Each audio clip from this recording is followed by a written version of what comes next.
It was snowing on this Halloween. Me and my friend group were all planning to have a big night of trick-or-treating, but with the snow coming down pretty heavily, a lot of their parents wouldn't let them out for too long. To be fair, it usually wasn't this bad in October around here, but for the last week, our city was in the middle of an early snowstorm.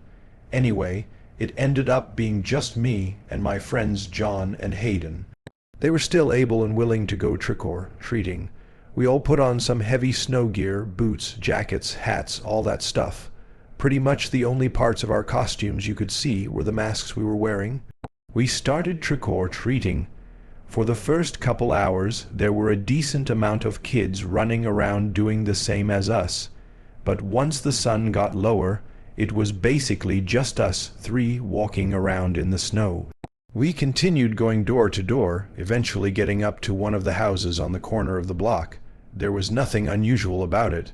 We went up, knocked on the door, and got candy from the older woman that lived there. But it was when we turned to leave the porch that we walked past a man on the driveway. He had a thick jacket on and a really creepy mask, more creepy than the typical ones you see, as this one looked kind of realistic, even having long black hair attached to it draping over his shoulders. Hayden said he recognized the mask as Momo, which if you were around on the internet about a decade ago, you've probably heard of it. It's unsettling to say the least, but definitely not something most younger kids would be comfortable with seeing, even on Halloween. We all noticed him and felt really weird about it. The man wasn't walking up or down the driveway. He was just standing there in the snow watching us. We continued down the sidewalk, turning back a few times to look at him, but the blizzard quickly covered up our view of him. I think another thing that made us feel a little uneasy about it was that it was clearly a man, not a kid. He was tall and completely alone out there. So, what was he doing? John convinced us to skip a few houses just to be safe. I don't think any of us wanted to run into that guy again. We crossed over to the next street and got back to going door to door. Have to say the whiteout from the snow keeping us from seeing anything more than a house or two down the road made things a lot more uncomfortable. We had no idea if the man was still out there. I think 30 minutes passed. The sun was fully down, and even the street lights were barely beaming through the falling snow. It was around then that John said he had to go back home since his parents told him to be back by sundown if it was still snowing. Hayden and I walked with him back to his house, then decided on what to do with just the two of us. I know it hadn't really been that long, but by this point neither of us were thinking about that creepy man anymore. He hadn't actually done anything, and we never saw him following us, so we had no reason to keep thinking about it. Me and Hayden went to a few more doors and got some more candy before we both were getting really cold and found ourselves just not enjoying it too much. So Hayden split ways and went back home, leaving me to head back to my house alone. It was about a 15-minute walk away, but in the snow probably longer. Almost immediately, once it was just me out there, it hardly felt like Halloween. Snow covering every inch of the neighborhood and nobody else walking around. Literally just me. Once I realized that, I started getting a little paranoid, looking all around and hoping to see another group of trick-or-treaters, but instead I saw something else. On the other side of the street from the sidewalk I was on, there was a forest, and through the trees someone was watching me. At first, I just saw his figure standing far back and mostly covered by the darkness and the falling snow. But as I continued walking and looking across the street, the figure moved with me, matching my pace and staying in view of me. I started to walk faster, eventually getting to a turn where I could go deeper into the neighborhood where there were more houses and no forests, but the figure followed. He walked out of the tree line. And when he passed under a street light, I saw that same disturbing mask with the long black hair. He must have followed us the entire time, waiting for one of us to be alone. I hurried, moving as fast as I could. The empty and quiet streets made it feel like I was running for my life in an abandoned neighborhood. When I made it home, I locked the door behind me, but for some reason didn't tell my parents what was happening. I just went straight to my room. I guess I was scared to admit that I thought someone was actually following me, as if not admitting it would somehow make it not true. For a few minutes, I just sat on my bed and caught my breath until the doorbell rang. I immediately felt a chill run through me, knowing that I saw no one else outside while I was running back home. I heard my parents talking, confused that any kids were still out trick-or-treating. My mom went and grabbed some of the candy that they'd already put away. Then she answered the door. As she did, I quietly walked around to the hallway and looked down at who was at the door. My stomach dropped. It was the tall man in the mask, and although I couldn't see his eyes, I know he saw me at the back of the hallway. He didn't even take any candy or say anything to my mom. He just walked away. Likely the man was hoping I would be alone. My mom found it really creepy and strange, knowing as well that it was an adult, but she assumed it was just a dumb Halloween prank. I never told her what really happened or what that man was really trying to do that night. Story 2 by Anonymous Music. My name is Jake, and at the time this happened I was 29. It was the middle of autumn, and I had drove up to a rental cabin to stay at for a few days. It was a really nice but small cabin in the middle of the woods with a lake behind it. I'd been there a few times already, so it felt almost like a second home to me, somewhere to go when I wanted a short break from everyday life. The first day I got there, I unpacked and spent the whole afternoon settling in, then went out to the lake to watch the sunset. While out there, I noticed someone walking near the lake. Looked like they were walking the perimeter. Not doing anything suspicious, so I didn't even think much about it. It was just something I noted. After the sun set, it got way too dark to be staying outside, so I headed back in. There wasn't actually too much to do inside the cabin other than relax. So it sounds really boring, but I basically just sat on the sofa and chilled there, thinking to myself until I felt ready to go to bed. I turned off all the lights, double-checked the doors were locked, then went to the bedroom and was on the verge of falling asleep when a sudden voice called out, "Hello, anyone inside? Hello?" Someone was calling out for me outside of the cabin, asking if anyone was inside and knocking on the back door. I was so confused and weirded out, I opted to not say anything. Seemed to work because after just a few minutes, the man walked away. I waited a while, then got up to look around, couldn't see anything out there. I'm not sure how the guy was even walking around, definitely creeped me out, but I closed all the curtains, then went back to bed. The rest of that night went smoothly. I woke up in the morning and had some coffee and really did all the same that day. A couple times I thought about the unknown man that came by in the middle of the night, but with no other information, there wasn't all that much to think about. It was strange, but that was it. I stayed outside later this night, though, having prepared a campfire so I could actually see. An hour or so into sitting out there, I heard some movement in the trees behind me. I turned and looked, but could barely see at all. I figured it was nothing, so I didn't pay it much attention. That was until it happened again. I looked back, but it was quiet. A strange, almost ominous feeling fell over me as I looked out there. I quickly smothered the fire and went back inside, taking one last look over at the woods before closing and locking the door.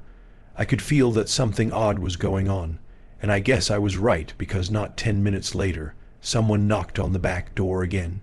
He also called out asking if I was inside. The man's voice was the same one that I heard last night. I was standing in the hallway completely stunned. Eventually, after the man continued to knock and call out, I decided to slowly peer around the corner and look at the door. The man's eyes were already staring right at me. He looked disheveled and honestly horrified, that crazy look that insane people have. "Open the door. Please let me in." I quickly went back behind the wall. The man was aggressive, trying to pressure me into letting him in. I could hear some amount of anger in his voice. I hurried to the bedroom and called 911. Disturbingly, the man must have somehow known because soon after he started banging on the bedroom window. He eventually got so aggressive he cracked the window, but after that it went quiet. I didn't hear him anymore, and police made it a few minutes later. The man was gone when the officer searched around the cabin, but eerily blood was on the window along the cracked glass. The man must have been punching the window with his bare fist so hard that he bled, which made the whole thing even more scary as to how insane he was. I never went back to the cabin after that incident. No other information was found as to who the man was or what he was attempting that night. Story 3 by A.K. Where I live around Halloween, it always gets pretty cold. Sometimes it snows, sometimes it doesn't. But regardless, that's just how it's always been. This year on Halloween, it had snowed pretty heavily overnight, and by the time trick-or-treat hours had started, it began snowing again. There weren't too many crowds out because of it. I was just chilling inside at home, handing out candy whenever someone did come by, and watching TV by the fireplace to pass the time. All the kids that came by had heavy jackets or coats covering their whole costumes, so the whole Halloween spirit wasn't really hitting too hard this year. As the night went on, the snow started coming down even harder, which sent pretty much all the kids home that were already stubborn enough to still go out in the cold before. 30 minutes went by with no kids coming to the door. It was around 7:00 and the sun had already set, so I assumed that the trick-or-treating was done for the night. I got up from the living room and started walking over to the door, but immediately was taken aback. The front door was open, swaying in the cold wind that was blowing into the house. I walked over and looked out, not seeing anyone, then closed it. I stood there and thought about it for a second, figuring I probably just didn't fully close it earlier whenever the last kids came by, and the wind must have pushed it further open. I mean, I knew I didn't lock it because it was Halloween, and I was constantly opening it anyway. I let it off as nothing to worry about and went back to the couch. I did open up the curtains by the window on my way back just to watch the snowfall. Another few hours went by as the night got colder and the snow came down even harsher. I had to check the weather a few times to make sure there wasn't some kind of massive blizzard hitting our town. I think it was around 10:00 that I started to feel tired enough to go to bed. So I turned everything off and went to the kitchen to finish doing some dishes from dinner that I hadn't cleaned up yet. It was just something I did as part of my nightly routine, cleaning up the place before going to sleep. As I was down there putting things away, though, I heard what sounded like a creaking noise above me. I literally stopped what I was doing and stared at the blank ceiling, listening to the sound until it quietly faded out. I was kind of in awe for a moment.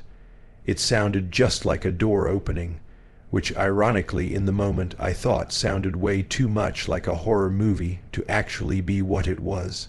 I finished up downstairs, turned all the lights off, then headed upstairs to go to bed and check on whatever that sound was that I heard. Honestly, I didn't expect to find anything at all and didn't really care that much. But when I got to my bedroom, I immediately noticed the closet was open. This changed everything for me, instantly making me unsettled. I put everything together between the front door being randomly found open, and then this door also suddenly opening. This couldn't be a coincidence. For good measure, I looked into the closet and didn't see anything. I kind of was hoping there would be something obvious to tell me that something was definitely off. I even checked around the room. I just couldn't see how if someone had snuck inside, why weren't there any other signs of them? Like, where the hell were they? And what was the point of sneaking in if just to open a few doors? I was still feeling really uneasy, so I shut the bedroom door and locked it while I paced the room and thought about everything. And at some point, when I happened to be facing the door, I saw something. A shadow right under the door. It only took a few seconds to be almost sure that someone was standing right behind it. I tried not to move or make any sounds, even though looking back, whoever was behind that door obviously knew I was already in there. I guess I just didn't want them to know that I knew. I must have stood there frozen, staring at the shadow under the door for an entire 2 or 3 minutes. I wanted to call the police, but didn't want them to hear me, which left me just unsure what to do. I think it was actually because I didn't move or make any noise for so long, though that whoever was behind there must have realized something was wrong, and that I was probably onto them, because the doorknob slowly turned a few times, clicking against the lock. Then the shadow moved away from the door. Maybe they recognized I could see the shadow under the door, I don't know, but after that I waited for probably 10 minutes straight. I didn't hear anything else or see anything. I had no idea if the person was even still behind the door, let alone in my house. Eventually I had to call the police, but still tried to be quiet. It seemed like the intruder had left, though, because cops walked in and didn't find anyone else in the house. The whole thing is really just a terrifying mess. I can't even imagine what would have happened if I didn't close and lock the door when I did. Even a few minutes later would have changed everything about that night. Obviously, because I never saw the intruder, I had no info to give the police aside from some possible suspects like crazy exes or whatever, which I didn't really have. There's no saying who it was or what they were going to do. Story 4 by Eerie. This was 3 years ago on Halloween. Now, in the few days leading up to October 31st, I had a few strange instances while I was at home. I thought at the time it was just some annoying kid's dong ditching my house, but after everything that happened, I'm not so sure. A couple times a day my doorbell would randomly ring, and every time I'd open it, nobody was there. This happened for several days until Halloween. I made sure to have the day off of work and handed out candy for most of the afternoon. By 8, nobody else was walking around, so I closed and locked up the house, then went upstairs to my bedroom to watch TV in bed for the rest of the night. I was binging one of my shows, and 2 hours went by like nothing before the doorbell rang downstairs. I assumed it was a late trick-or-treater, but I ignored it because they should know that it was way too late by now. I didn't even pause my show. Several minutes passed, so I figured whoever it was had left. But then the doorbell rang again. Now it was a little strange. Were they just standing outside my door for that whole time waiting? I felt like now I had to get up and check. I paused the TV and went downstairs, looking out the peephole to see who was on my porch. Nobody was there. That's when I made the connection between this and all the other similar occurrences that happened over the last few days. However, they'd never done it this late, though. Something about this time felt different. It gave me chills the longer I looked out at my front porch. I stayed downstairs for a half hour, not feeling safe enough to go back up to my room. Even though I was nervous, I held on to the fact that it very likely could be the same dong ditching that was going on before, which was super frustrating, but ultimately harmless. While I was downstairs, I never heard anyone else outside or got any signs that anyone was still around. My gut felt like I wasn't totally in the clear, but everything else said otherwise, so I went back upstairs. I left the door to my room open just in case if anything was going on, I'd hopefully be able to hear it. I continued watching my show for another hour, and after finding myself getting sleepy, I turned it off, got ready for bed, and fell asleep. As it's probably no surprise, I woke up in the middle of the night to the doorbell ringing. I jolted up and stared at the open bedroom door, the sound of the doorbell still echoing through the halls, but something wasn't right about it. It was a different sounding ring. I got out of the bed and walked into the hallway, no idea what the hell was going on. The whole house was dark, but right at the top of the stairs in the middle of the hall, there was something on the ground. I felt my face go pale, because I knew nothing was there before. I walked up to it, and as I got closer, it made that same doorbell sound that had woken me up. It was some kind of recording playback device, just one of those small cheap handheld ones, but more horrifying was thinking about how the hell did it get here. Someone had to be inside my home. This had to be some sort of trap, though, knowing the sound would lure me out into the hallway. It was as I came to that realization that I heard a few thumps behind me. I turned around. No one was there, but one of the doors in the hallway was now open. I instantly took off running down the stairs. I went straight to the front door, swinging it open and almost slamming into a person standing right at the front door. He had on an all-black cloaked costume with a pale black and white mask over his face. I quickly backed up and slammed the door shut, but heard footsteps sprinting down the stairs I just came from. I ran for the back door as the front door swung back open, and 2 sets of footsteps came up behind me. I made it out and jumped my fence, then made a dead sprint for the trees. The men didn't seem to be able to follow me. I was able to get help and have the police come over, which of course by then it was kind of pointless. Most likely this whole thing was some sort of scheme by ringing the doorbell over and over for a whole week. I was less alarmed when I heard it that night, so I didn't call the police right away.